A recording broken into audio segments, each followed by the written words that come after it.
Radio Clarín de Colombia. A ver qué es lo que propone el proyecto de reforma a la salud que ha propuesto el presidente Petro a consideración del Congreso. Lo ha dicho y lo decía Gustavo, también lo dijo Nora y luego la misma intervención de Marta Alfonso. Queremos acabar, en primer lugar, con esa idea que está muy reforzada dentro del sistema de la Ley 100, y es que lo que se ataca es el fenómeno de la muerte, que además luego lo que hacen es dilatarlo para que el paciente sencillamente muera. Pero es que el sistema está previsto y construido con esa concepción, con ese enfoque.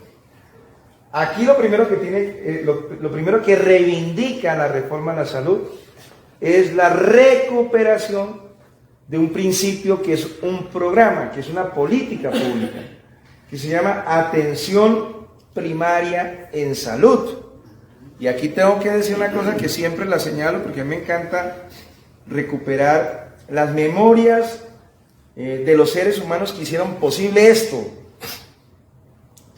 Obviamente de los procesos históricos, sociales, pero también hay que reivindicar personalidades que hicieron posible la conformación y configuración del sistema de APS, se llama técnicamente, Atención Primaria en Salud. Aquí un homenaje al maestro Héctor Abad Gómez, médico, liberal, que fue asesinado por los socios de Mancuso. Él era el presidente del Comité Permanente por la Defensa de los Derechos Humanos en Medellín. Él era liberal, no pueden decir que era un comunista, no, liberal. Ese señor médico ahora tiene un hijo muy importante que escribe novelas que se llama Héctor Abad Facio Lince y escribe en El Espectador. Den cuenta que no tenemos ninguna actitud dogmática, ¿no? Héctor Abad Facio Lince no vive permanentemente criticando a Petro, pero hay que reivindicar a su papá porque fue sin duda alguna un apóstol del APS, Atención Primaria en Salud. ¿Y eso qué significa? Primero, parte de una premisa que es medio elemental, que todos los colombianos la recitamos sin darnos cuenta, y se llama un adagio popular.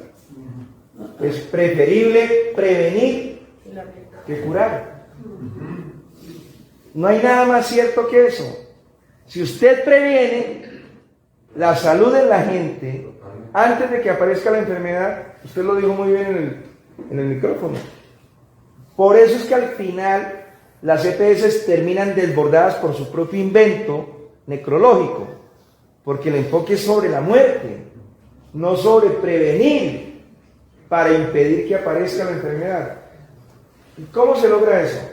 Con una definición muy interesante, muy bonita, que está en toda la definición teórica y política de la APS, que es Atención Primaria en Salud. Y es que la salud es un resultado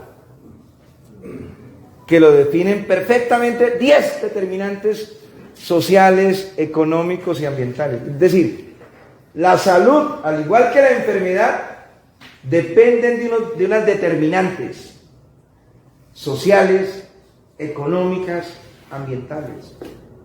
Concreto, le voy a dar un ejemplo. ¿Por qué los niños de La Guajira, a pesar de que tienen acceso a la bienestarina, se siguen muriendo de desintería, de infecciones diarreicas?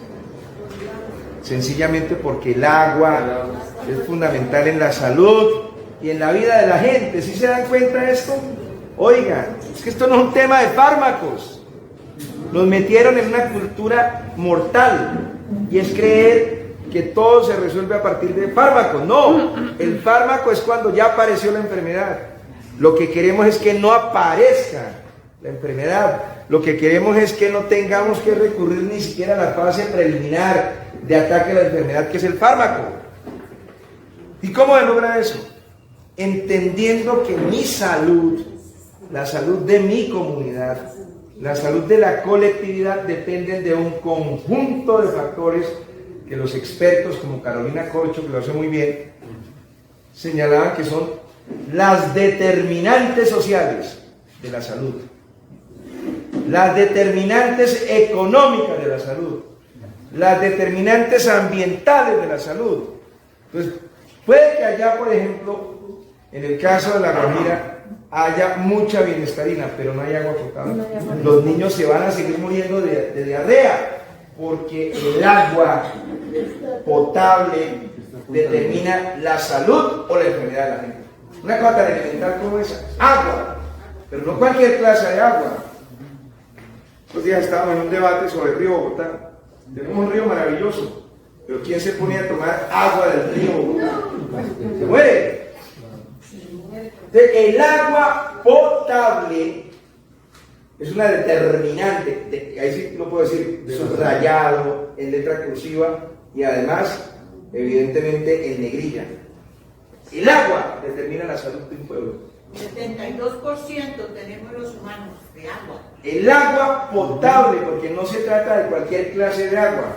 Entonces, por ejemplo, el Chocó tiene una gran condición ambiental en materia de agua. Es el segundo lugar en el mundo donde más llueve. Eso se llama nivel de pluviosidad. El segundo nivel de pluviosidad en el mundo entero es Chocó. Pero toda la plata se la han robado las clases políticas tradicionales chocuanas, que ni siquiera son chocuanas. Son estos señores paisas. Yo tengo el mayor de los respetos, cariño y amor por el pueblo paisa. Pero yo estoy hablando del pueblo paisa, yo estoy hablando de las élites paisas. Las que engendraron al innombrable, por ejemplo. Las que crearon las autodefensas y el paramilitarismo.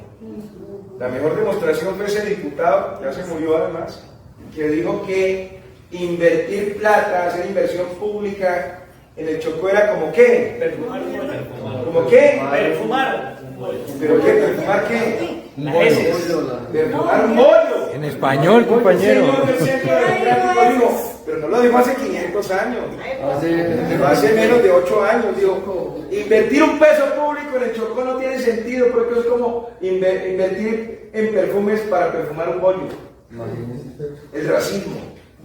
Este es un poder que, entre otras cosas, está atravesado por una estructura que es el racismo. Miren lo que están haciendo con nuestra vicepresidenta. Y todo el día con todo tipo de memes. No que venga que fueran críticas, el desprestigio, el ataque racial, etc. Entonces, por ejemplo, en el caso del Chocó, toda la plata del mundo ha tenido el Chocó y no tiene acueducto. Y eso explica por qué los niños del Chocó se mueren. Porque no se cumple la primera gran determinante que define la salud de un ser humano en cualquier parte del mundo: agua potable. 2, aire. Nosotros, por ejemplo, en Bogotá tenemos un inconveniente mayúsculo, y es que esta es una de las ciudades más complicadas en materia de calidad de aire. Pues obviamente nosotros estamos todo el tiempo respirando un aire contaminado. Pues aquí lo más probable es que haya una mayor propensión natural para que la gente nuestra a cierta edad muera de pulmonía o adquiera cáncer en pulmones. Otra determinante ambiental. Ya llevamos 2. Agua, salud, disculpe, agua y aire. 3, hábitat. No crean, señoras y señores, es un elemento fundamental. Esto es una maravilla de barrio. Yo quiero contarles una anécdota. Yo fui subdirector de Asuntos Comunales por 5 años. Yo este salón comunal no lo conocía, fue una maravilla. Y el parque y esto. Entonces, el hábitat, que es un elemento, una determinante ambiental, es muy importante, porque si toda mi vida yo lo que veo es cemento y selva de cemento todo el tiempo, y luego salgo a la avenida y lo que consumo en términos de respirar aire es smog, pues obviamente yo voy a tener mayores posibilidades de morir más rápidamente. Pero si el hábitat en el que yo crezco, en el que yo vivo, en el que yo juego, en el que yo actúo deportivamente, es una cosa tan agradable como estas, pues mis posibilidades de aumento de calidad de vida y de salud son más altas. Si todo el tiempo mi hábitat es acero, concreto, cemento y cero arbolado, pues eso me va a contribuir al deterioro de mi salud. Hábitat, ya son 3. A ver, recapitulemos. Agua, aire, hábitat. 3, que ya es del ámbito social. 4, el tema deportivo. Eso ya lo aprendimos con los griegos y con los romanos. Mente sano, en cuerpo sano. Entonces acceder a campos deportivos, ojalá la gente aquí hiciera natación, las ciclovías son importantes, pero todos los espacios de vía se los estamos entregando al Transmilenio. Entonces, el tema deportivo. 3, 4, el tema cultural es una determinante en salud. Si mi vida no es solamente dedicarme a vivir en el mundo del rebusque o a trabajar o a vivir en la angustia de qué hacer, y yo tengo, por ejemplo, aquí un coliseo, o más bien un teatro, por ejemplo, acá en donde yo puedo estar escuchando, voy a decir, música clásica o música vernácula. Todo eso eleva posibilidades de mejorar la salud, el tema cultural. Viene ahora unos determinantes económicos. Si yo no tengo empleo, pues mi salud se deteriora. Porque si yo soy papá y esposo al mismo tiempo y tengo 3 muchachos y en el medio del desempleo, ya inmediatamente, sin ingresos, eso va a afectar una determinante fundamental, la nutrición, señoras y señores. Pues, nosotros somos como una máquina. Miren, yo tengo que tomar agüita, porque cuando uno habla, se le reseca la garganta. Entonces, cuando yo hago, camino, produzco, trabajo, manipulo, fuerza, músculos, etcétera, física, pues eso implica que yo a las 6 de la mañana, es medio elemental, es un derecho humano fundamental, un buen desayuno, a la 1 o 12 del día, un buen almuerzo, y en la noche una buena cena. Y entonces la máquina que soy yo físicamente funciona. Pero hoy, por ejemplo, la más reciente encuesta de Bogotá, como vamos, indica que el 25% de los bogotanos, y aquí va a pasar, si hacemos una exhaustiva investigación en este barrio, vamos a encontrar que hay pobreza vergonzante. ¿Qué significa? Que hace parte de ese 25% de los bogotanos, que suman algo así como entre 8 y 9 millones de habitantes en una ciudad. El 25% de 8 millones es casi 2 millones de personas en Bogotá sufren de hambre. Ojo, por eso estoy diciendo. Pobreza oculta. No, pero vamos con el tema de la salud. 2 millones de bogotanas y bogotanos hoy sufren hambre. Y pues obviamente, cuando usted no le mete la proteína, el grano, el arrocito, la sopita a su organismo, pues el organismo se daña. Apareció otro determinante, ya vamos como en el 8º determinante social, económico y cultural. Y luego viene otro ámbito, y con este termino, otra determinante, el tema de la educación. ¿Cuántas enfermedades que se vuelven lo que ellos llaman siniestros financieros en salud se pueden prevenir?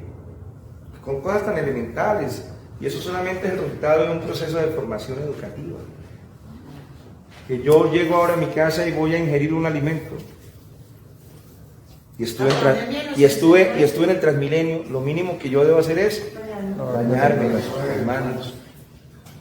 No habíamos visto una cosa que es muy importante, el tema de los acueductos y alcantarillados. Los alcantarillados los construyeron los romanos. Y eso es un aporte en salud gigantesco. O sea, un paso civilizacional muy grande fue la construcción de los alcantarillados. Yo le puedo decir cómo, porque nosotros, primero porque somos de Colombia humana y siempre estamos al lado de la gente, no al lado de los poderosos ni de los ricos. Entonces yo me conozco bien las Bogotás periféricas, lo que yo llamo las Bogotás profundas. Este es un enclave súper bien desarrollado, el de Ayacucho. Pero vayan a las Bogotás profundas, las periferias. Entonces yo voy a Rafael Uribe y ahí encuentro periferia, y voy a Unos Mil periferia, y Ciudad Bolívar periferia, y voy a Bosa y periferia. Y entonces yo sigo encontrando todavía en Bogotá 2023 asentamientos humanos sin alcantarillado. Nada. Esa comunidad ya perdió el año en materia de salud. Entonces he visto, de hecho estuvimos hace como unos 6 meses allí por Rafael Uribe. Sigue existiendo enclaves en donde hay viviendas en parode, la gente está comiendo y efectivamente la zanjita de aguas hervidas. No, pero es así. Y el niño jugando el balón, y el balón cayó allá, y lo recoge, y luego el pan a la boca. No, señores, yo no estoy diciendo nada que no sea cierto.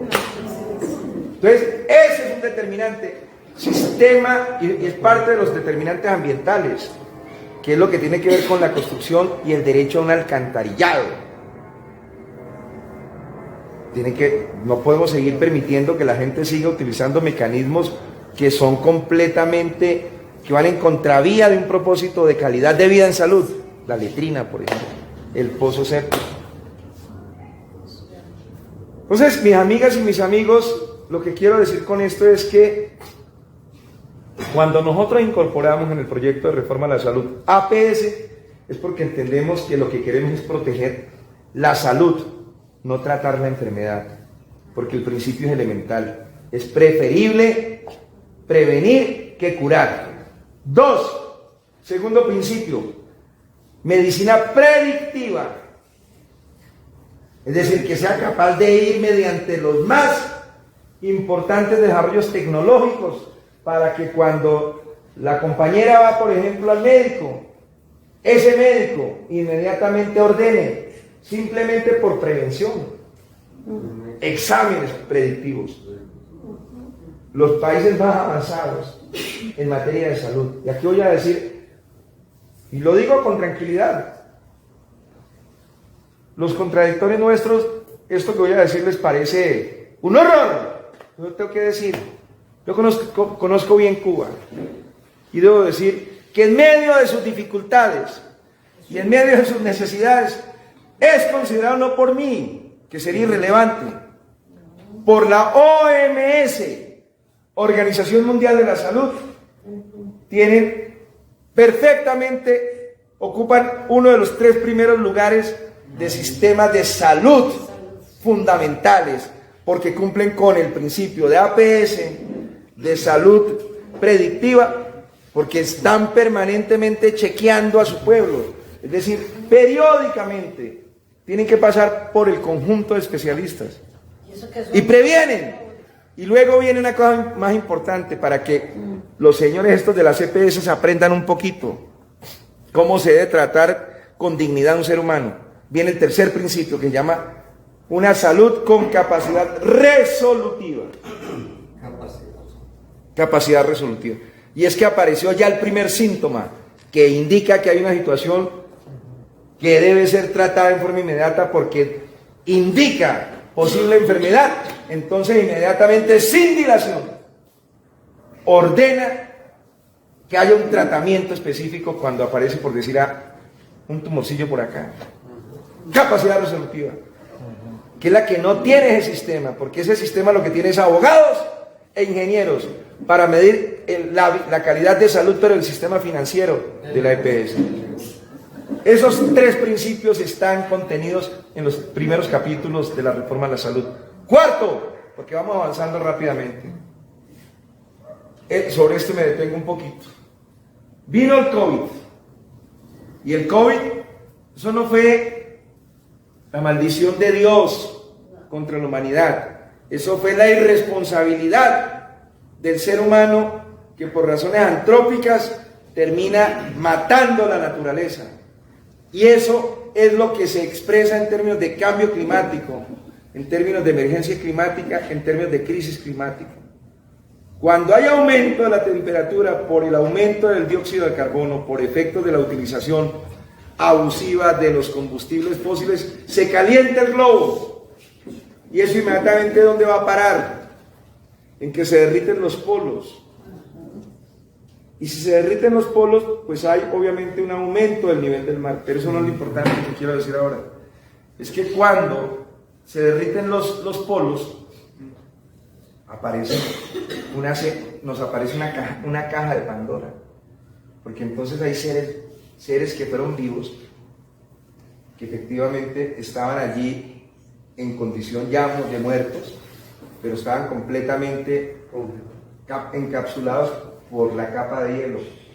Cuando vino el descongelamiento de los polos, el polo norte, por ejemplo, inmediatamente quedan por fuera del encapsulamiento de la capa de hielo, voy a decir, uno de estos seres vivos gigantescos que tenía la vida hace millones de años atrás y que contenía alguna serie de bacterias que las habían mantenido encapsuladas y no le causaban ningún daño al planeta, y que en el momento en que se libera frente a la atmósfera, así fue como se construyó el virus del COVID-19. Entonces, un cuerpo yace, inerte, muerto, digamos, de una criatura de estas del Pleistoceno, está allí debidamente encapsulada y congelada, se descongela, inmediatamente se libera cuando tiene contacto con el sol, inmediatamente lo que hace es que libera toda esa serie de virus y bacterias. Y luego, con todo este fenómeno, digamos, de los vientos y de la capacidad de mover efectivamente las energías y los cuerpos, termina, por ejemplo, produciendo esta situación en China. Y luego en China, como lo dijo bien el presidente Petro en su momento, pues estábamos en el mundo de la globalización, y por donde terminó transportándose muy rápidamente para volver esta una pandemia, es decir, un fenómeno global, a través del avión. Pero entonces, en ese caso concreto de la pandemia, que en el caso de nuestro país, no sé, dejó por encima de más de 200.000 muertos, si no me equivoco, por efectos del virus del COVID-19, ahí emergió una figura muy importante, que es la figura de los trabajadores médicos, de los trabajadores de la salud. Todos los trabajadores de la salud, médicos, enfermeras, especialistas, al unísono, nosotros lo llamamos los héroes y las heroínas. Salvaron la vida de muchos, porque no hubo un solo colombiano y ninguna familia en el mundo entero que no haya vivido y padecido la muerte y el fallecimiento de uno de sus seres queridos, ¿o no? Sí, aquí no hay ninguno de nosotros que pueda decir, no, yo salí invicto, en mi familia no. Los conocemos, y en la cuadra, y en la vecindad, y etc. Y ahí aparecieron los médicos, y las enfermeras, y los trabajadores, los camilleros, etc., el área administrativa. Y los llamamos, en medio del miedo que teníamos, héroes y heroínas. Entonces Petro dice, vamos a aprovechar la reforma a la salud, ¿para qué? Para dignificar laboralmente a los que llamamos héroes y heroínas, porque hoy los héroes y las heroínas viven en la condición más miserable. Yo siempre lo remito a este ejemplo. Vayan ahora mismo a Google, a YouTube, y dicen, ¿en qué condición se encuentran los trabajadores de la salud del Hospital San Francisco de Asís en Quibdó? Siguen en pie de trabajo, siguen manteniendo su relación laboral, y hace 8 meses el Estado colombiano no les paga. Entonces eso tiene que acabar. Por eso el cuarto componente de la reforma a la salud es garantizar una reforma laboral para el sector salud, para dignificarlos con buenos salarios. Porque no puede ser posible que las EPS básicamente los contratan a través de OPS. Es decir, contrato chatarra, les pagan 8 meses de 12 meses. Eso hay que acabarlo inmediatamente. Que si necesitan algo del servicio adicional, entonces tienen que quedarse más del tiempo que trabajan. Es correcto. Y el último punto tiene que ver con lo que ya dijo la representante de la Cámara. Porque hay una de las cosas que ellos han infundido, y es el miedo, ¿Qué va a pasar en el momento en que se acabe el sistema o las EPS? Lo que va a suceder es que entonces se va a morir mucha gente. No se va a morir mucha gente porque lo único que se van a modificar son las EPS. Las IPS siguen en uso. Eso en términos generales es exactamente lo que propone la reforma a la salud. Y el último punto tiene que ver con que se acaba la financiación a las EPS.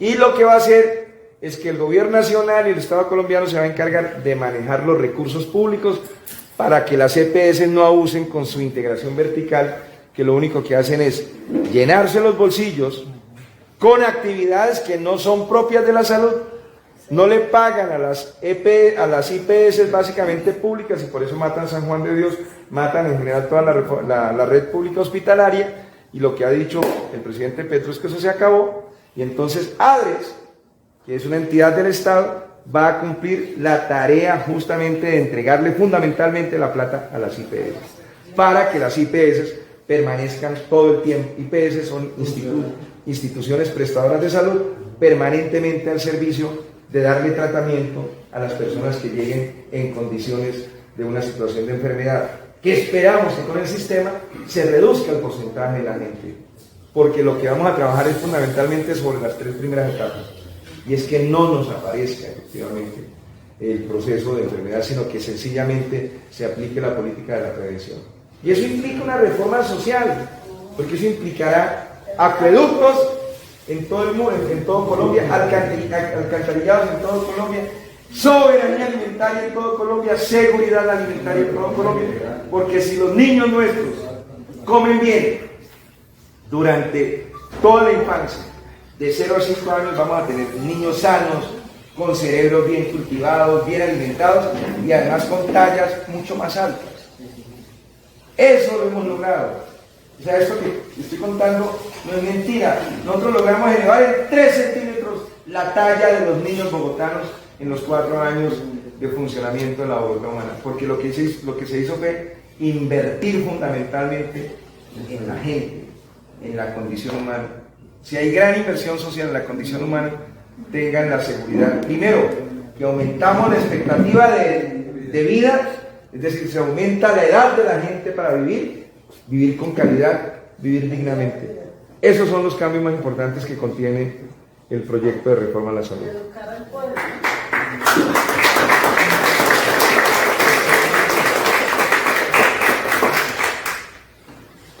No sé qué. Sí, y si no, pues yo le agradezco. Te faltó un dato que siempre da concejal, que es importante que la gente lo conozca. Que el acceso no solo es la democratización para acceder al servicio de salud, sino para acceder a la formación en salud.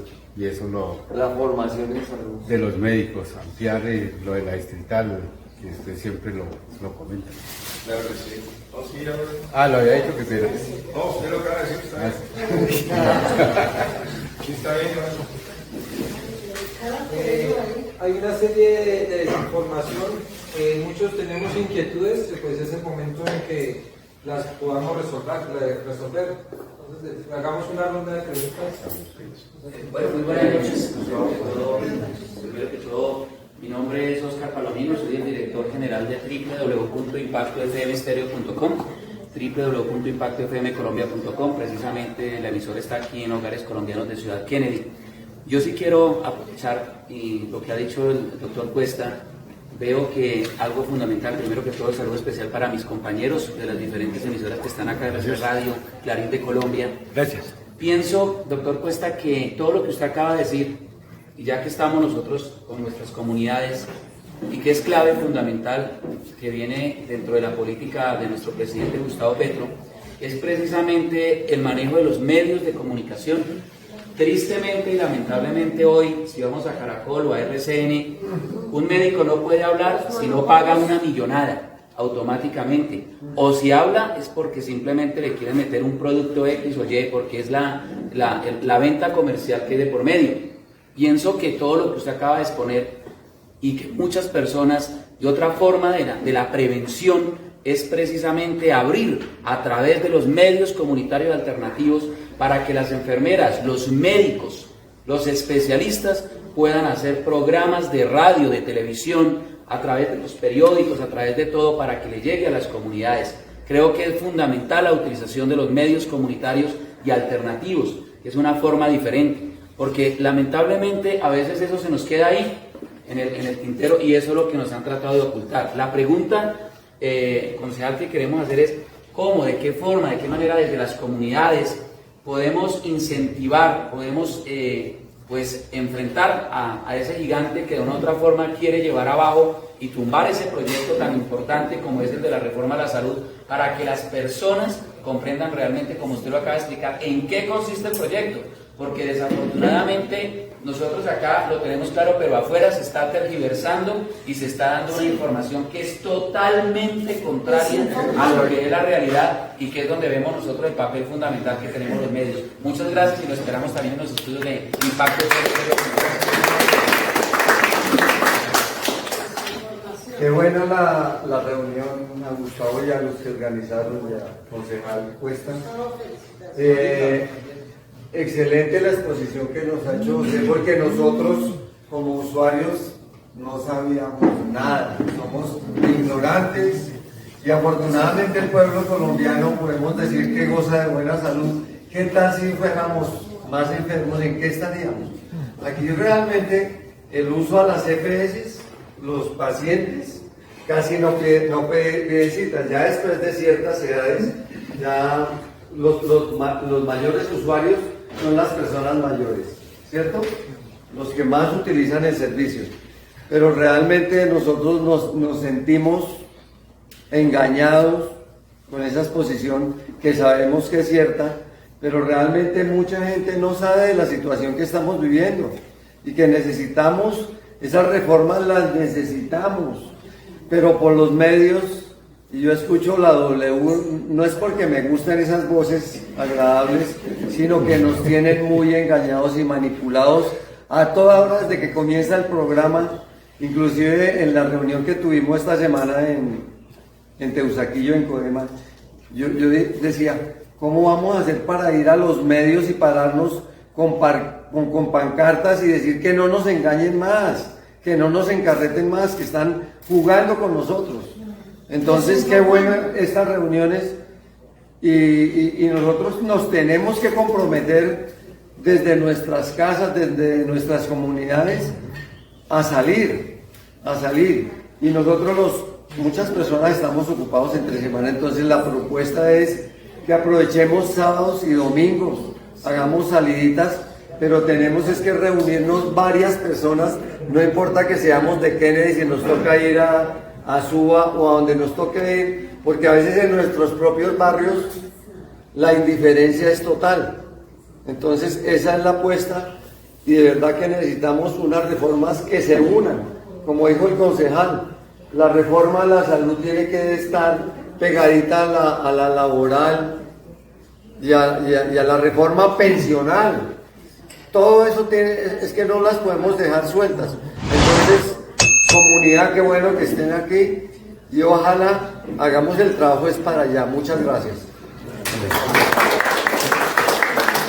Ese ejercicio pedagógico es el que lleva a la gente a pensar. Exacto. Y no decir otra cosa que no sea lo que dice Caracol y RCN.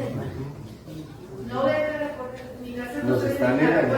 El compañero primero, y luego el compañero. La manipulación de Pero los medios. tenemos que enterarnos cómo nos están engañando. Sí, aquí el compañero. Buenas noches. La manipulación. El micrófono. No, pues creo que toda la discusión que hacía el concejal José frente a la realidad del sistema de salud, pues toca como, digamos, en cierta medida el sistema de salud, pero dejamos de lado un poco, no sé si fue que porque yo llegué un poco más tarde, dejamos de lado la realidad de la localidad. ¿En qué sentido? ¿En qué sentido? Uno, no sé hasta qué punto la gente esté convencida de que tener salud es tener un edificio bonito que sirve como espacio supuestamente para hospital, pero no tiene médicos. Entonces nuestra realidad es, y no solamente pasa a nivel local, sino pasa a nivel nacional, que nuestros políticos de turno lo que hacen es hacer obras de infraestructura, y mediante las obras de infraestructura es que se le dice a la gente que están los servicios. El caso de las bibliotecas. Entonces el señor Fajardo haciendo bibliotecas en Medellín, edificios gigantes que no tienen pues ese sentido de servir como función social, ¿no? Entonces ahora pasa recientemente con el hospital de Kennedy, al cual hay que pues atender y observar para identificar si efectivamente lo que tenemos es un gran edificio o realmente tenemos un gran servicio. Eso es más todo el tiempo que nos lleva. Aquí, si no se tiene la palabra. Respecto al comentario de los medios de comunicación, veo una falencia en el sentido de que, así como cuando Juan Manuel Santos hizo el plebiscito por la paz, se confió que él iba a ganar el sí, y efectivamente ganó el no, y siendo un presidente como profesión periodista tuvo problemas de comunicación. Hoy en día se maneja todo con campañas de publicidad a través de Facebook o YouTube. Entonces, para que hagan ustedes la masificación de esa información en redes sociales, pagando campañas publicitarias en Facebook, YouTube, porque aquí estas reuniones, pues sí, o sea, pero es que no llega a la masificación del pueblo colombiano. Eso es. Gracias. ¿Quién sigue? Mira, la compañera. Yo quiero salir de esta reunión con mucha claridad en cuestión de salud. Tengo entendido que las EPS, pues, yo soy de la nueva EPS, y entonces atienden los afiliados y los subsidiados. El gobierno le da a esa EPS un dinero, así los subsidiados no den plata, pero les da ya, les paga. Pero esa EPS no va a atender a todas las personas que le dieron el recurso, sino las que se enfermaron. Y que parece ser que ese margen es bastante amplio que tienen, y eso es casi el recurso o las ganancias que ellas tienen. Ahora se propone una reforma de ese sistema, que ya las EPS no reciban ese dinero, sino que directamente los hospitales reciban el dinero. Y entendería, por todas esas determinantes que el concejal nos acaba de explicar, que irían recursos para también sostener esos determinantes sociales, económicos, ambientales, para que mejoremos calidad de vida y en lo posible no nos enfermemos, sino que preveamos la enfermedad. Pero entonces ahorita, ¿qué va a pasar con esas EPS? ¿Qué papel van a jugar si están prendidas ahí y con los partidos que no nos quieren ayudar ahí? ¿Qué pasa con ellas? ¿Qué papel van a desempeñar ahorita con los cambios? No quieren soltar. Entonces, ¿qué van a hacer ellas ahorita? ¿O cómo van a quedar ellas? ¿Qué funcionamiento van a tener? Muy bien, otra pregunta. Bueno, lo mío no, perdón. Buenas noches. Lo mío no es una pregunta, es una intervención, que creo que hay un tema que se quedó en el tintero, y es parte del control político que debe hacer el el Consejo a nivel de Bogotá. Y el tema de los servicios públicos. Yo no sé si ustedes han notado que en los últimos 4 años, resultado del anterior gobierno local, por ejemplo, el tema de... ¿Cómo? No, yo lo tengo acá. Ya lo abrí. Es que vamos a empezar un space. Mientras yo... ¿Quién lo hace? Pues el tema es que, Por ejemplo, el caso del servicio de aseo. A nosotros nos tenía muy contentos cuando el servicio de aseo nos lo venía cobrando en la factura del agua, porque venía cada 2 meses y lo que hoy pagamos en el servicio de aseo antes costaba, nos salía por 2 meses, ahora es mensual y creció. Entonces la pregunta es, dejamos avanzar 4 años, ese tema no se tocó, lo dejó bien organizadito el señor antiguo alcalde y dejó todo tan organizado que nos dejó a nosotros con el problema. Entonces la pregunta es, ¿qué pasó con el consejo en el momento de, venga, cómo nos van a clavar esa situación? Ahora no solo del tema del aseo, ¿cómo vamos a permitir que se haya cerrado la empresa de servicio público que recién se había abierto, primero que todo, y segundo, que nos clavaran las empresas antiguas de aseo que han monopolizado todo el tiempo de eso y que nos claven el doble de la tarifa que veníamos pagando hace unos 4 años? Entonces, el Consejo, obviamente, me parece que le faltó tarea ahí. ¿Por qué haber dejado pasar esa labor de esa forma? Y los afectados, como siempre, fuimos nosotros, ¿cierto?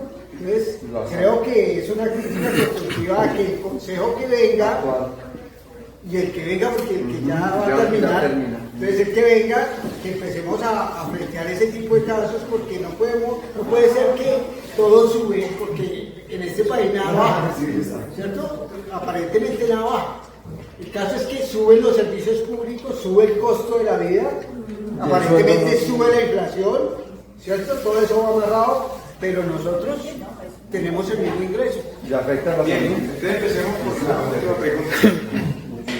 No es el consejo, eso es importante que usted lo sepa. Es el alcalde o alcaldesa.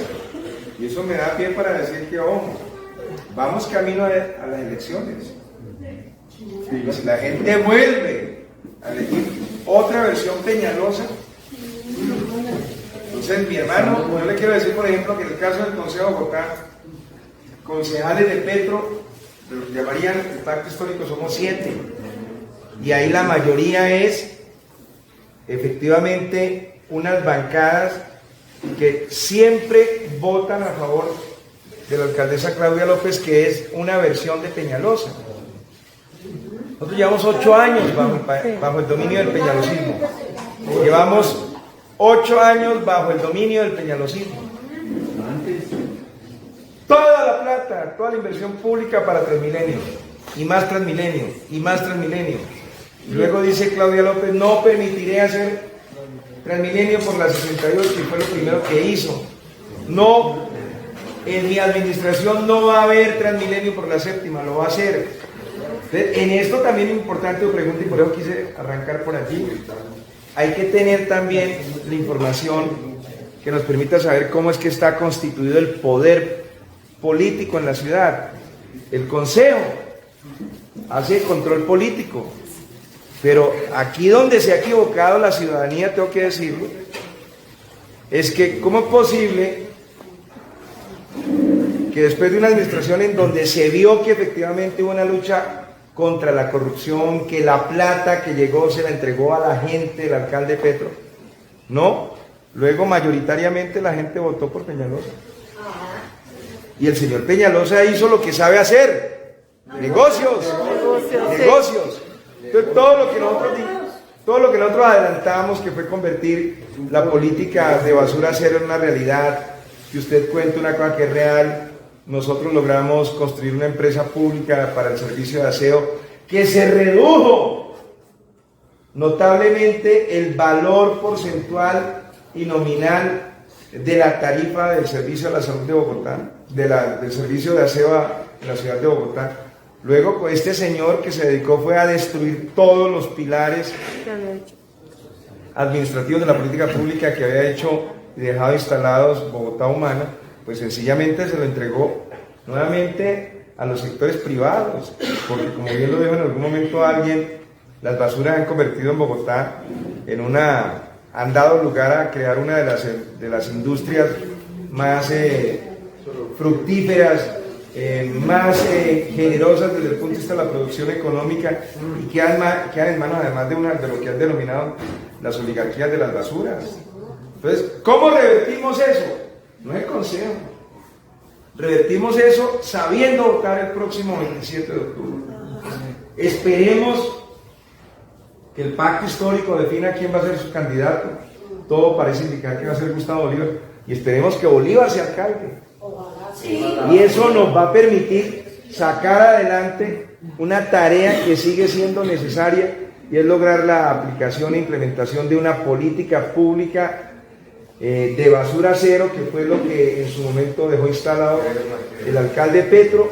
Entre otras cosas, basura cero lo que va a permitir es que no sigamos contribuyendo al deterioro ambiental de la ciudad, llevando más y más residuos al relleno sanitario de Doña Juana. Relleno sanitario de Doña Juana que se convierte en una fuente permanente de exposición y generación de dióxido de carbono, porque el dióxido de carbono básicamente, o el aumento más bien del fenómeno del cambio climático, obedece a dos escenarios químicos. Uno, el dióxido de carbono, y del otro lado la producción de metano, que es exactamente lo que produce el metano, es lo que se produce justamente en la descomposición de los rellenos sanitarios, que desde hace rato están mandados a recoger. Y basura cero lo que nos va a permitir es lograr cosas como estas. En Bogotá se producen 7.200 kilómetros de basura diarios. ¿Toneladas? 7.200 toneladas de basura diarias, que aplicando la política basura cero podríamos reducirla en 80%. Incluso, claro, es decir, reduzca el 80% de 7.200 es simplemente permitir que al relleno se esté llevando menos de 800 toneladas. ¿Cómo? Mediante basura cero. Pero resulta que eso no le conviene a Peñalosa, ni a William Vélez, que salió, entre otras cosas, incriminado por Mancuso. Es el zar de las basuras es William Vélez, en Bogotá y en todo el país. Y entonces, ese señor, ¿qué es lo que le interesa? Seguir manejando el modelo del enterramiento, que se llama así técnicamente el enterramiento, que es enterrar la vida de nosotros, porque entre más se entierre basura, ¿qué hacen los operadores? Los operadores, ¿qué hacen? Viven perfectamente felices porque se les aumenta el número de toneladas de basuras para enterrar. Si entierran más toneladas de basura, ganan más los sales de la basura, pero joden más la vida de los bogotanos. A propósito de determinantes ambientales, es otro determinante ambiental que afecta a la salud. El millón de gentes que están expuestas al fenómeno del gas metano que produce concretamente el relleno sanitario de Doña Juana. Eso es un corredor en donde impactan 1 millón de personas. Ese 1 millón de personas técnicamente tienen menos posibilidades de vivir más tiempo y con calidad de vida, porque efectivamente esa es una exposición de metano que lo único que contribuye es al deterioro de la salud y a la aparición de la enfermedad. Eso sobre ese tema. Y sobre el otro, ya para terminar, las EPS van a continuar funcionando, pero van a ser unas empresas promotoras de salud en los CAPIs, que son las formas de organización que va a crear el nuevo sistema de salud. Entonces ellos pueden ser operadores de un CAPI, en donde vamos a estar cada 25.000 colombianos agrupados y adscritos a la atención primaria de salud en centros de atención primaria en salud y de resolución en salud. Y por lo pronto se acaba la integración vertical. Integración vertical es lo que hizo Saludcop.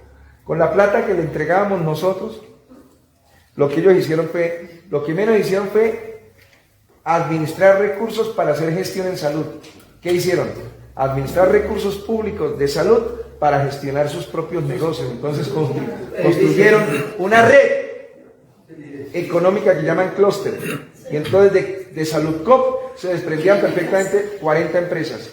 Muchas de ellas que no tenían ni siquiera que ver con la atención de las IPS que ellos mismos tenían, sino que era hacer inversiones, por ejemplo, en paraísos fiscales. Y por ello el señor Palacino en un momento determinado se convirtió en uno de los hombres más ricos de Colombia. Y ahí está, teniendo que pagar ante la justicia la cantidad de robos multimillonarios que hicieron en Saludcop. Y la otra cosa, la última pregunta, ¿vale? Porque le tengo que Comentar. y comentario. Una última cosa a propósito de alguien que hizo una pregunta que me parece importante. ¿Qué va a pasar si no llega a pasar la salud? Primero, tenemos que lograr que nosotros, estas tareas que estamos hoy promoviendo, las tenemos que multiplicar. Entonces decía mi amigo el comunicador, ¿qué podemos hacer? Todo. Porque por lo pronto la reforma está viva. Si aquí, por decir algo, logramos generar organización, pedagogía y movilización, y que la gente se exprese por los medios de comunicación populares, comunitarios, que el día que vayan a votar, por ejemplo, en plenaria, nos vayamos y hacemos una cadena humana de 10.000 personas. Eso va a obligar a que los congresistas no le mamen gallo al pueblo. Y si llega a pasar, digamos, esa opción que definitivamente sería una tragedia, que no aprueben la reforma a la salud, lo dijo Petro, de 106 EPS, 100 se han inevitablemente colapsado financieramente porque el sistema está construido para la desfinanciarización de la misma figura de las EPS. Lo ha dicho con toda tranquilidad. De las 6 que están en pie, es que, como lo dijo el mismo presidente Petro, a quienes más les conviene es a las EPS, porque las 6 que se mantienen en pie están a punto de quebrarse. Le deben a todo el mundo, porque el negocio lo terminaron desviando para hacer inversiones en cosas que eran distintas a la salud. Verbigracia, el caso de salud. Síganos. Sí, yo tengo dos observaciones. La primera es que yo fui jurado de votación y pues durante la pandemia, no sé si escucharon ustedes que todo el mundo en casa se puso a investigar y que aparece beneficiarios con la cédula 111-222-333-444. Entonces yo quiero hacer es una depuración de las cédulas de ciudadanía. ¿Por qué? Porque aquí en Bogotá se presta para fraude electoral o compra de votos. Entonces, para que hagan ustedes las campañas en los sectores populares, la periferia más que todo, donde compran esos votos. 2, como ahorita instalaron en la segunda vuelta acá en la alcaldía de Bogotá. Entonces, es como aparte de eso, inhabilitaron la gente que no se inscribe su cédula oportunamente, no tienen derecho a votar. A mí me parece eso grave. ¿Por qué? Porque tenían derecho a ir a Corferias y allá sin inscribirse tenían su derecho al legítimo voto. Y esos votos, aunque sea un voto por 10 votos, eso va sumando pues para una decisión en primera o en segunda vuelta. Y ya lo otro, para terminar, lo de las basuras, yo había escuchado que hay una tecnología que le van a importar, ya tenemos estudios acá en Bogotá, sobre cómo queman toda la basura y se convierte eso en un plasma, pero de ahí no sale. O sea, están en estudios y pues esa energía se convierte en electricidad. Se llama termovalorización, y los estudios del ambientalismo han mostrado que es tan dañina ambientalmente como los rellenos sanitarios.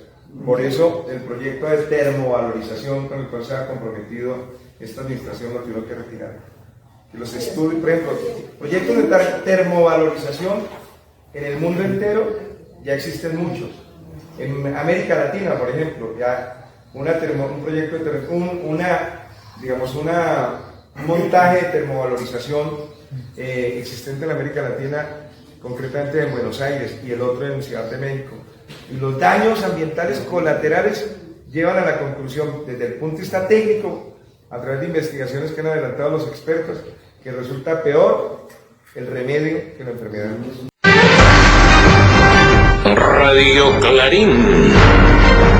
Radio Clarín de Colombia.